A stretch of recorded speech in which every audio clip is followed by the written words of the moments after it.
আপনি কি জানেন সৌরজগতের সবথেকে নিকটতম নক্ষত্র কোনটি? আর আপনি কি এটা জানেন গ্রহণের সময় চাঁদকে লাল দেখায় কেন? আপনি নিশ্চয়ই জানেন না যে ইউএফও কেমন দেখতে হয়। আর আপনি কি এটা বলতে পারবেন বুধ সূর্যের সবথেকে কাছের গ্রহ হওয়া সত্ত্বেও সৌরজগতের উষ্ণতম গ্রহ নয় কেন? এই ধরনের ইন্টারেস্টিং ফ্যাক্ট জানার জন্য তো চলুন শুরু করা যাক। Fact number 1। বন্ধুরা, শনি গ্রহের সৌন্দর্যের রহস্য লুকিয়ে আছে তার রিং সিস্টেমে। কিন্তু এই রিং সিস্টেম যে 1407 এর সামনে কোথাও দাঁড়াতে পারে না। আমাদের পৃথিবী থেকে 434 লাইট ইয়ার দূরে অবস্থিত এই গ্রহের রিং 9 কোটি কিলোমিটার জুড়ে বিস্তৃত, যা শনি গ্রহের চেয়ে 640 গুণ বড়। এখন যদি আমাদের সৌরজগতে এমনটা হতো তাহলে আমাদের পৃথিবীর আকাশ দেখতে কিছুটা এরকম হতো। আচ্ছা, কি সুন্দর দৃশ্য, তাই না? কিন্তু আপনার জানা উচিত যে এই গ্রহটি আপনার জীবনও কেড়ে নিতে পারে। প্রকৃতপক্ষে এই ধরনের রিং সিস্টেমগুলি বরফ ও শিলা দিয়ে তৈরি, যা গ্রহের মাধ্যাকর্ষণ ক্যাপচার করে এবং এগুলিকে ভেঙে দেয়। এখন যদি এমন একটি পাথরও পৃথিবীতে আঘাত করে তাহলে ডাইনোসরের মতো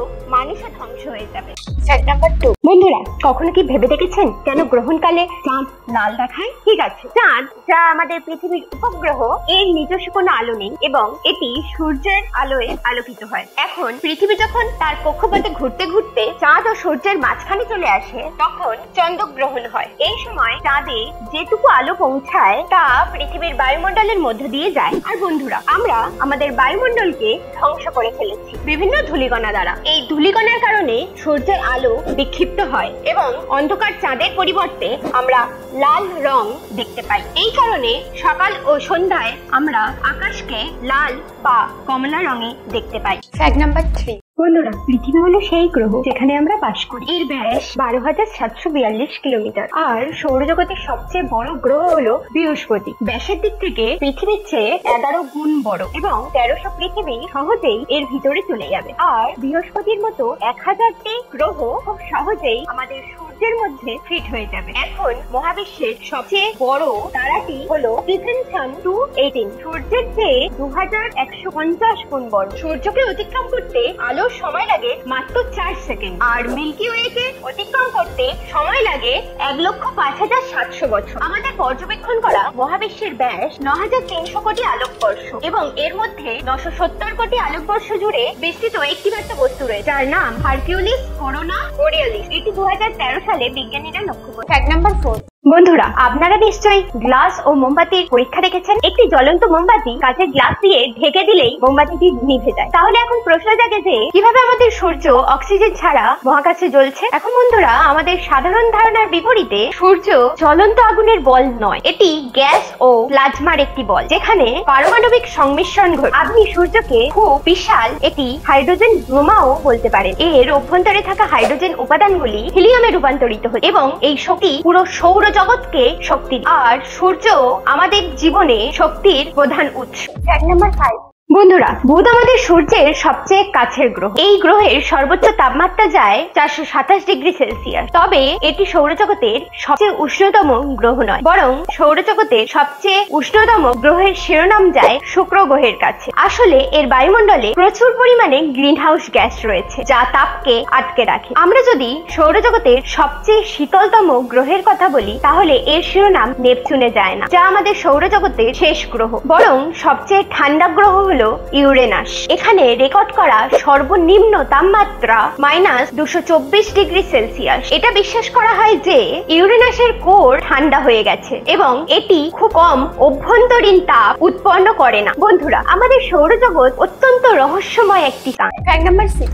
বন্ধুরা, আপনি কি কখনো ভেবে দেখেছেন কেন এলিয়েনদের ইউএফও ঠিক এইরকমটা দেখতে হয়? এখন যদিও অনেক লোক এবং বৈজ্ঞানিক ইউএফও দেখেছে বলে দাবি করেছেন। আপনি কি জানেন কেন বেশিরভাগ ক্ষেত্রে লোক এই ধরনের ইউএফও দেখার কথা বলেন? তো বন্ধুরা, এই গল্পের শুরু 1947 সালের 24শে জুন মার্কিন যুক্তরাষ্ট্রের ওয়াশিংটনের মাউন্ট রেইনিয়ারের কাছে। কেনেথ আর্নল্ড নামের এক পাইলট আকাশে কিছু একটা জ্বলজ্বল করতে দেখেন। মনে হয় সূর্যের আলোর কারণে অন্য কোনো প্লেন এইভাবে জ্বলজ্বল করছে, কিন্তু সেখানে কোথাও কোনো প্লেন ছিল না। ইতিমধ্যে তারা কোনো উজ্জ্বল নীল ফ্ল্যাশ দেখতে পান।